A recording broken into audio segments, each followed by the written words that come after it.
My family invited me to my sister's wedding to humiliate my career and status, so I pulled my company out mid-event, exposed their lies, and ruined the big day. So after years of radio silence, I got a wedding invite from my younger sister, Claire. Yeah, that Claire, the golden child, the apple of my dad and stepmom's eye, the one I hadn't spoken to since cutting off the whole toxic mess that is my family. I mean, the sheer audacity, right? 7 years of nothing, no calls, no texts, no hey, how's life? And suddenly I'm invited to this big fancy wedding. It wasn't just the invite though. There was a handwritten note tucked in there, Claire's handwriting unmistakable. She wrote that she missed me and wanted to fix things. I stared at it for a long time, trying to figure out if this was some kind of prank. Like, was she serious? After everything that happened, after how they treated me, now she wanted me back in the fold? For context, let me rewind a bit. Our mom passed away when I was 15 and Claire was 12. It wrecked us, as you can imagine. But while I was still trying to process my grief, my dad was out there moving on. A year later, he remarried her, Denise, the stepmom from hell. From day one, she had this unspoken mission to erase every trace of my mom. Family photos gone. My mom's favorite decor? Packed up and thrown out. I was devastated, but Claire? She clung to Denise like she was some kind of savior. I couldn't blame her. She was just a kid, and she needed someone. But me? I couldn't stand Denise or the way she controlled everything. Things got worse as we got older. By the time I went to college, Dad refused to help me financially. His reasoning? I needed to man up and learn responsibility. Meanwhile, he was showering Claire with everything. College tuition, a brand new apartment, even a car, all paid for without a second thought. I was juggling part-time jobs, barely scraping by, and trying to build an event planning business from scratch. Denise, of course, dismissed it as playing around, while Claire was the star of the family, excelling in school and apparently deserving of all their support. Eventually, I had enough. After years of feeling like I was the outsider in my own family, I cut ties. No dramatic confrontation, no big fallout, just silence. I stopped calling, stopped visiting, and focused on building my life. I threw myself into my work, and honestly, I thrived. My business grew beyond anything I ever imagined, and I was finally in a place where I didn't need anyone. Not Dad, not Denise, not Claire. Which brings us back to the wedding invite. At first, I wanted to toss it in the trash. Why should I care? They didn't care about me when I was struggling to get through school, when I was scraping together enough money to buy groceries, when I needed a family. But something stopped me. Maybe it was curiosity. Maybe it was the note from Claire. I couldn't tell if she was genuine or if this was just another one of Denise's manipulations. Either way, I decided to go. If nothing else, I figured I could show up, see how things played out, and leave if it got too unbearable. Here's the thing, I wasn't planning to go empty-handed. Despite the years of animosity, I still wanted to do something nice for Claire. I offered to help plan her wedding. Give her the full service for my company at a massive discount. She politely declined, saying Denise had already taken care of everything. That stung a little, not going to lie, but hey, I'd done my part. I'd extended the olive branch, the ball was in their court, so there I was, prepping myself for the big day. I knew walking into that venue would stir up a lot of old wounds, but I convinced myself it was worth it. Maybe Claire was sincere. Maybe this was her way of reaching out, of trying to make amends. I didn't have high expectations, but I held on to a sliver of hope. The night before the wedding, I couldn't sleep. Memories of the past kept flooding back. Holidays where I sat on the sidelines while Claire got all the attention. Conversations where Denise belittled me in front of Dad. Moments when I realized I wasn't part of the family anymore. I told myself it didn't matter. I was going to the wedding for Claire, not them. And if things went south, I could always leave. I had nothing to prove to anyone. The next morning, I put on my best suit, got in my car, and drove to the venue. I arrived early because, well, that's just how I am. I'm a planner, always have been. The place was breathtaking. High ceilings, lush flowers, the works. They had clearly spared no expense. As I walked through the doors, I felt a mix of nerves and unease. This was my first time seeing my family in almost a decade. Would they welcome me, ignore me, tear me apart? I had no idea. When I spotted Claire, she looked radiant. She came up to me, gave me a warm hug, and thanked me for coming. For a moment, I thought, okay, maybe this won't be so bad. But then I saw Denise. She was standing off to the side, watching me like a hawk. Her smile didn't reach her eyes, and I could tell she wasn't happy I was there. "Welcome," she said, her voice dripping with fake sweetness. "Still running that little party business of yours?" I gritted my teeth and smiled back. "It's going well, thanks." She smirked, clearly unimpressed, and turned her attention to someone else. "Classic Denise." I shook it off and found my seat. The ceremony was beautiful, I'll give them that. Claire looked genuinely happy, and for a while I forgot about all the tension, but deep down I knew the peace wouldn't last. This was my family, after all. Drama was inevitable. Walking into the reception hall, I felt a knot tighten in my stomach. It wasn't the venue because, let's be real, the place was stunning. The chandeliers sparkled like something out of a magazine. The tables were set with silverware so polished I could see my reflection, and the floral arrangements looked like they'd been imported straight from heaven. No, the knot wasn't from the decor. It was from the inevitable. This was the first time I'd faced my family in nearly 7 years, and I knew what was coming. I made my way to the seating chart, scanning the list to find my name. The knot in my stomach turned into a sinking feeling when I found it, table 14. I didn't need a map to know where that was. Weddings are practically a blueprint. Immediate family at the prime tables, then close friends, then extended family, and finally the random stragglers. Table 14 was firmly in the "we don't care if you're here" zone. When I got there, I realized the insult wasn't subtle. My tablemates were distant relatives I barely remembered. Aunt Lydia, who constantly mispronounced my name and reeked of mothballs, and Uncle Roger, who spent every family gathering droning on about his coin collection. The other 2 people at the table? I didn't even know who they were. Meanwhile, I spotted Claire's friends and Denise's family all cozied up near the dance floor. Dad and Denise were front and center, naturally, basking in their self-appointed very important person status. I couldn't help but laugh to myself. This was so on brand for them. 7 years of no contact, and they still managed to make it clear I was an afterthought. Fine. I didn't come here for the seating arrangement, I came for Claire, or so I told myself. I tried to keep my cool. I poured myself a glass of water, glanced around the room, and pretended I wasn't bothered. But then the first landmine of the evening walked straight up to my table, Dad, and he was clearly drunk. Now I knew this wasn't going to be a pleasant interaction. Dad doesn't do pleasant when he drinks. He does loud, rude, and completely inappropriate. True to form, he slammed his hand on the table, making Aunt Lydia jump. "What the hell are you doing here, Matt?" he slurred. "You weren't supposed to come." I stared at him, stunned. "I got an invitation," I said, trying to keep my voice calm. I even pulled it out of my pocket as proof. "Claire invited me," he snorted. "You should have stayed where you belong." "You're just here to embarrass us, aren't you? Showing up with your little party business like it means something." His voice was getting louder, and I could feel eyes turning toward us. My face burned with a mix of anger and humiliation, but I kept quiet. Before I could respond, Denise appeared at his side, perfectly timed as always. "Matt," she said, her tone dripping with mock concern, "do you even make enough to buy that suit, or is it rented?" She gave me this smug little smirk, as if she'd delivered the punchline of the century. I looked at her, then back at Dad, and realized there was no point. You can't reason with people like them, especially not when they're drunk on booze and their own sense of superiority. So I did the only thing I could do. I stood up, smoothed my suit, and said, "Excuse me." I walked away without another word. I didn't head straight for the door, though. I wanted to take a moment to clear my head, so I wandered outside to the patio. The night air was cool, and for a moment, it felt like I could breathe again.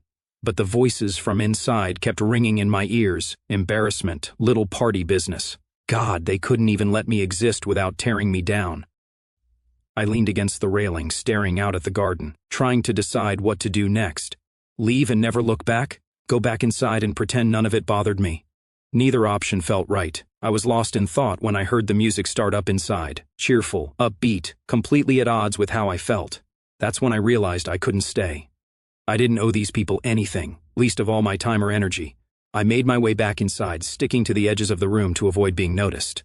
On my way out, I glanced over at the event staff. They were setting up for the next course, arranging plates with an efficiency I couldn't help but admire. Something about them felt familiar. I slowed down, watching them move, and that's when it hit me. I knew these people. These weren't just random staff members. They were my employees. My mind raced. My company had recently acquired a smaller event planning business, and it turned out this wedding was one of their gigs. No wonder the setup looked so polished. It was my team doing the work. I felt a strange mix of emotions, pride, surprise, and, most of all, a growing sense of irony. Claire and Denise had hired my company without even realizing it. Or maybe they did realize it and just didn't care. Either way, the power dynamics of the evening had just shifted dramatically, and for the first time all night, I felt like I had the upper hand. I stepped to the side and pulled out my phone, dialing my operations manager. When she answered, I kept my voice low. "Hey, quick question," I said. "This wedding, are we running it?" There was a pause, then, "Yeah, why?" I couldn't help but laugh. "No reason," I said. "Just wanted to confirm." I hung up and stared back at the room. As I stood there, still processing the fact that my team was running the wedding I had just been humiliated at, a realization hit me like a freight train. Everything, the flowers, the lighting, the perfectly timed dinner service, was being executed by my company. Claire and Denise had unknowingly, or maybe knowingly, hired me to bring their dream wedding to life. I couldn't decide whether to laugh or scream. Part of me wanted to storm back inside and announce, "Hey, guess what? All this, it's mine." But the more calculating part of me knew there was a better way to handle this. After all, Dad and Denise had gone out of their way to insult me, treating me like I didn't belong. If they didn't want me there, they sure as hell didn't deserve the work of my team. I dialed my operations manager again, my hands shaking, not from fear, but from adrenaline. "Hey, Kate," I said, trying to sound calm. "Can you confirm the client's contract for tonight?" "Sure, Matt," she said, clearly puzzled. "Why? I'll explain later." "Just tell me, does the contract include the usual termination clause?" Kate didn't even have to look it up. "Yep. Hostile or discriminatory behavior towards staff or management gives us the right to terminate services immediately." "Bingo." "Perfect," I said, a smile creeping onto my face. "We're invoking it. Start packing up." There was a pause on her end, and I could practically hear the gears turning in her head. "Wait, what happened?" she asked. "Is everything okay?" "Let's just say the client has made it clear they don't want me or us here," I replied. "I'll fill you in later. Just trust me on this one." Kate didn't hesitate. "Got it. I'll handle it." I hung up, my heart pounding. This was it. If Dad and Denise thought they could treat me like trash and still enjoy the fruits of my labor, they were in for a rude awakening. I wasn't doing this out of spite. Okay, maybe a little, but mostly because it felt like the right thing to do. I wasn't about to let them disrespect me while benefiting from my hard work. It wasn't personal, it was business. Back inside, the reception was in full swing. The music was playing, guests were mingling, and servers were bringing out the first course. Everything seemed perfect on the surface, but I knew the chaos was about to unfold. My team moved like a well-oiled machine, discreetly packing up equipment and supplies while keeping up appearances. Guests didn't notice anything at first, which was a testament to their professionalism. I stayed outside, watching from the patio as the plan unfolded. My team began taking down floral arrangements, rolling up table linens, and quietly clearing out decorations. It was like watching a magician make an entire room disappear without anyone realizing it. Denise might have been able to belittle me, but she couldn't touch the quality of my work or my employees. The first sign of trouble came when the lighting crew started dismantling the uplights around the room. A few guests noticed, pointing and whispering to each other, but no one said anything yet. Denise, of course, was too busy holding court at her table to realize what was happening. Dad was nowhere to be seen, probably off nursing another drink. As more and more decorations disappeared, the whispers grew louder. Finally, one of the servers walked over to Denise and said something to her. Her face went from smug to furious in a matter of seconds. She shot up from her chair and marched across the room, heels clicking like gunshots against the marble floor. I could hear her from the patio. "What's going on? Why are they taking everything down?" The server looked genuinely terrified. "I don't know, ma'am. You'll have to ask the event manager." That's when she spotted Kate, who was calmly directing the staff. Denise stormed over, her voice escalating with every step. "What is this? What the hell are you doing?" Kate didn't flinch. "We're following the terms of the contract, ma'am. Services are being terminated due to hostile behavior toward our management." Denise blinked. "What hostile behavior? Who even is your management?" Kate gestured toward the patio where I was standing. Denise turned, her eyes narrowing as she saw me. I gave her a small wave, my expression as neutral as possible. She stormed outside, her face red with rage. "You," she hissed. "You can't do this. This is Claire's wedding." "And this is my company," I replied, my voice calm. "You made it clear earlier that you don't respect me or what I do, so why would you want my services?" Her jaw dropped. "You're doing this to punish me, to ruin Claire's wedding." I shook my head. "This isn't about Claire. It's about the way you and Dad treated me. You can't humiliate me and then expect me to provide top-tier service. That's not how this works." Denise sputtered, trying to come up with a response. Before she could, Kate walked over and handed me a clipboard. "We're ready to roll out," she said. "Everything's packed." I nodded. Thanks, Kate. Great work, as always. Denise looked like she was about to explode, but I didn't stick around to find out. I handed her my lawyer's card and said, "If you have any questions about the contract, feel free to reach out to our legal team. Have a great evening." And with that, I walked away, leaving her standing there, speechless. The aftermath was even more chaotic than I anticipated. By the time my team rolled out, the reception hall was practically bare. The chandeliers still hung from the ceiling, but that was about it. No flowers, no table settings, no uplights. Guests were standing around, confused and whispering. Claire looked like she was on the verge of tears, and for a split second, I felt guilty. But then I reminded myself, this wasn't about her. This was about standing up for myself. The drive home from Claire's wedding should have been satisfying. I just orchestrated one of the most legendary mic drops of my life. But as the taillights of my team's trucks disappeared in my rearview mirror, I couldn't help but feel conflicted. This wasn't how I imagined the day going. Still, I knew I'd made the right call. For the first time in a long time, I stood up for myself, not just as a business owner, but as a person. And while the night didn't go the way I'd hoped, I wasn't going to let that stop me from moving forward. This was just the beginning. I didn't have much time to dwell on it, though, because the fallout began almost immediately. The first inkling of chaos hit my phone about 20 minutes into my drive. Text messages, missed calls, voicemails, all flooding in. Denise predictably led the charge with a string of angry texts. They were long and rambling, filled with accusations that I'd ruined everything and destroyed Claire's big day out of spite. Each one was more dramatic than the last. Denise wasn't just angry, she was furious, the kind of furious where every sentence ends in an exclamation point, and the entitlement practically drips off the screen. "I can't believe you did this to Claire," she started. "You're a selfish, vindictive little boy who can't handle someone else being happy. You ruined this family's reputation. Do you have any idea how humiliating this is?" Oh, but she wasn't done. The messages went on, each one more unhinged than the last. She accused me of sabotaging the wedding out of jealousy, called me pathetic, and even demanded that I refund the entire cost of the event. Yes, refund. She genuinely believed I should pay her back for the services my company had already provided, as if she had some moral high ground to stand on. "You've embarrassed this entire family," she continued. "Do you know what people are saying about us now? I should have known better than to trust you with anything important. You are a failure, Matt, and you always will be." The audacity was almost laughable. I didn't respond and just muted her number. She wasn't worth my energy. Dad wasn't far behind. His voicemails were less coherent, but just as nasty. "I'll spare you the details, but let's just say the phrases selfish brat and I'll sue your ass featured prominently." He even threatened to call the cops at one point, which honestly made me laugh. Call the cops for what? Breaching a contract he didn't even know existed? Good luck with that. The most surprising message, though, came from Claire. I'd expected anger from her too, but when I finally read her text, it wasn't what I anticipated. "Why would you do this to me?" she wrote. "I thought you came to support me. I didn't think you'd ruin my wedding." Oof, that one hit harder than I expected. It wasn't like Denise's venom or Dad's drunken tirades. This felt like genuine hurt. Claire and I hadn't been close in years, but I could still hear the pain in her words. I could tell she genuinely didn't understand why I'd made the decision I did, and honestly, I didn't blame her. Claire had always been caught in the middle of this mess. Denise had her claws in her from a young age, and Dad wasn't exactly the kind of parent who encouraged independent thought. Claire had grown up in the same toxic environment I'd escaped from, but instead of fighting it, she'd adapted to it. I wanted to respond to her, to explain my side, but I wasn't sure it would make a difference.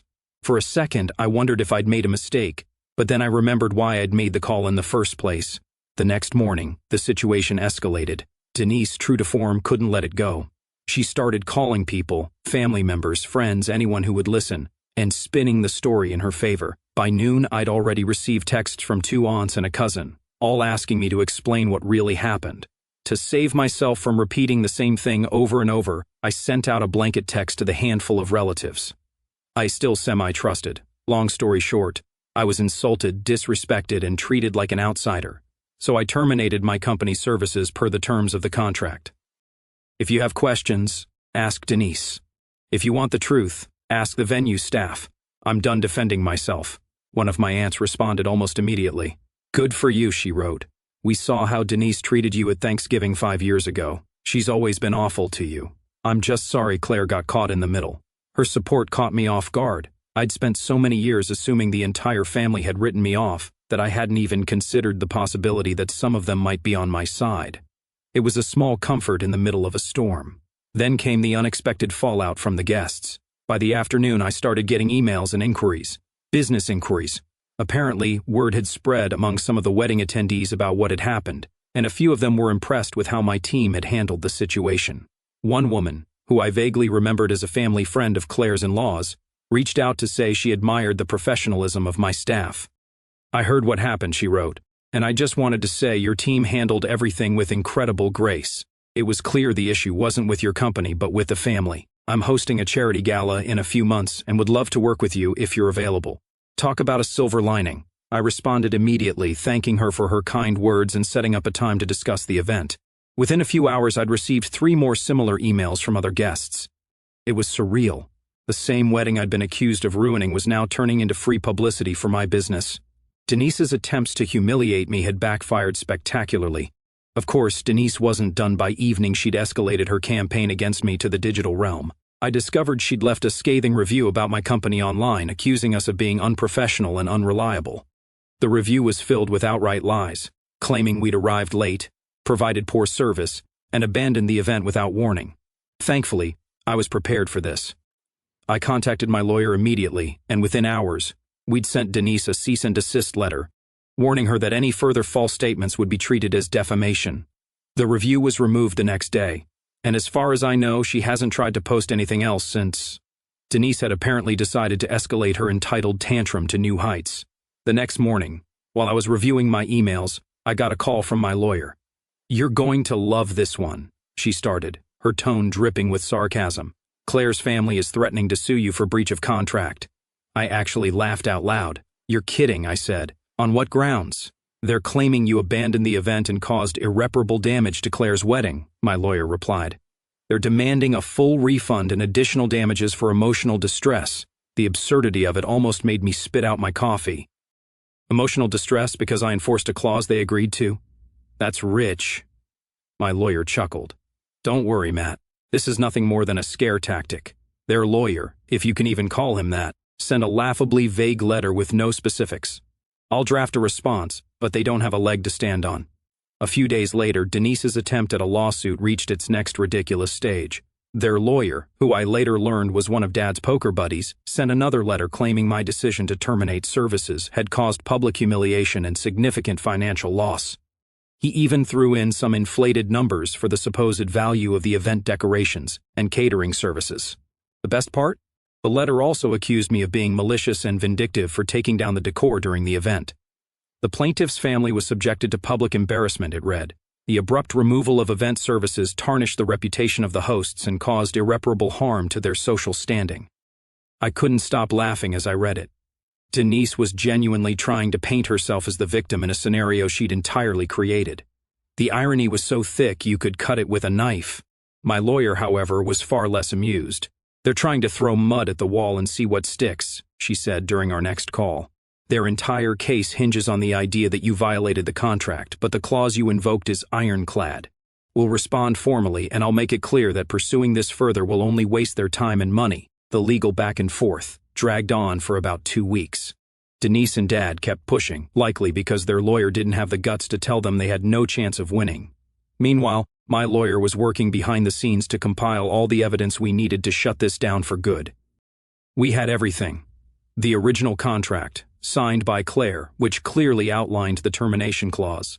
Witness statements from my staff who had been present when Denise's hostile comments were made, and the pièce de résistance, security footage from the venue.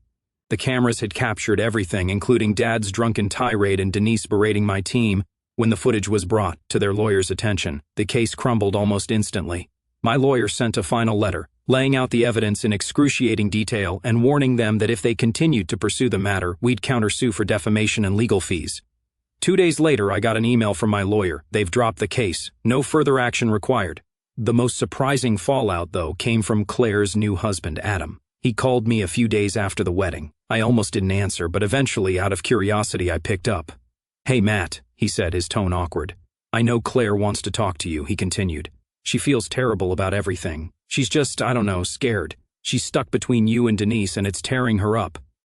I sighed. "I get it, but if she wants to talk, it has to come from her. I'm not going to chase her down. I'll tell her," he promised. I hung up, feeling strangely hopeful. Maybe Claire and I still had a chance to mend things. Maybe not. Either way, I'd finally stood up for myself, and that was a win in my book. A few weeks after the chaos settled, I got a text from Claire. "Hey, can we meet up? I feel like we need to talk." I stared at the message for a long moment, unsure of how to feel. On one hand, it was Claire reaching out. The same Claire who had stayed silent while Denise and Dad humiliated me at her wedding. The same Claire who had watched my company, the company I built from nothing, get insulted and then didn't say a word as I walked out. On the other hand, I couldn't shake the nagging doubt. What did she want from me now? Was this an actual olive branch, or was she just here to smooth things over for her own sake? Against my better judgment, I agreed to meet her. "Sure, let me know when and where," I replied. We met at a small cafe, one I used to go to back when I was starting my business. It was neutral ground, but I couldn't help feeling a tension in the air as I walked in. Claire was already there, sipping a coffee. She looked up and smiled, an awkward, forced smile that didn't quite reach her eyes. "Hey," she said, gesturing for me to sit. "Hey," I replied, taking the seat across from her. There was a long pause before she spoke. "I'm really sorry about everything that happened at the wedding," she began. "It got so out of hand, and I know Denise and Dad said some things they shouldn't have." I raised an eyebrow. "Some things?" She shifted uncomfortably in her chair. "Okay, a lot of things. But you have to understand, they were stressed. Weddings are a lot of pressure, and emotions were high. It wasn't personal." I let out a bitter laugh. "Not personal, Claire? They called me an embarrassment. They mocked my business, belittled me, and basically told me I shouldn't have been there. How is that not personal?" She sighed, as if I was the one being unreasonable. "Look, I'm not saying what they did was right, but you pulling out the way you did wasn't fair either. You ruined the reception, Matt. People are still talking about it." There it was, the real reason she wanted to talk. "So this isn't about what they said or did," I said, my tone icy. "This is about how it made you look." "That's not what I'm saying," she replied quickly, though the defensive edge in her voice told a different story. "I just think you could have handled it differently. You didn't have to punish everyone because of what Denise and Dad said." I stared at her, trying to decide if she actually believed what she was saying or if she was just parroting Denise's narrative. "Punish everyone?" I echoed. "Claire, they hired my company. They insulted me, the owner, in front of everyone. They didn't even bother hiding their disdain. You expect me to just stand there and take it?" "I expected you to think about someone other than yourself," she shot back. "This wasn't about you. It was my wedding. Do you know how humiliating it was when everything fell apart? People were asking me what happened, and I didn't know what to say. I had to deal with the fallout while you just walked away." I leaned back in my chair, stunned. "So that's what this is about. Not about what they did, not about how they treated me. It's about how it inconvenienced you." "That's not fair," she said, her voice rising slightly. "I'm trying to fix this, but you're making it impossible." "Fix it?" I repeated. "Claire, you haven't once acknowledged what I went through. You're sitting here blaming me for standing up for myself because it didn't fit into your perfect little wedding narrative. Do you even hear yourself?" She crossed her arms, her expression hardening. "Maybe I wouldn't have to say this if you hadn't made everything about you. I invited you to the wedding because I wanted you there. I was trying to include you, but you turned it into a disaster." I felt a sharp pang in my chest, but it wasn't sadness. It was clarity. This wasn't a misunderstanding. Claire wasn't stuck between Denise and Dad. She was just like them, entitled, manipulative, and incapable of taking responsibility for her actions. I stood up, tossing a few bills onto the table to cover my coffee.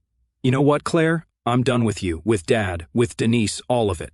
I've spent my whole life being the scapegoat for this family, and I'm not doing it anymore." Her eyes widened. "Matt, wait." "No," I said firmly. "You don't get to rewrite this. I came to your wedding because I thought maybe things had changed, but all I got was the same disrespect I've dealt with my whole life. And now you're sitting here blaming me for having the audacity to walk away from it. I'm done, Claire. For good." She sat there, stunned, as I walked out of the cafe. That was the last time I spoke to Claire. She sent a few texts in the days that followed, but I didn't bother responding. There was nothing left to say. She'd shown me who she really was, and I believed her. As for Denise and Dad, I cut them out of my life completely, and it was the best decision I'd ever made. In the months that followed, my company thrived, thanks in part to the wave of new clients who'd been impressed by how, professionally, my team handled the wedding fiasco. Denise and Dad might have tried to tear me down, but all they did was make me stronger. And Claire? She became just another part of my past. I stopped wondering whether she'd ever see things differently because it didn't matter. Family isn't about blood, it's about respect. and none of them had shown me any. Honestly, I don't regret a thing.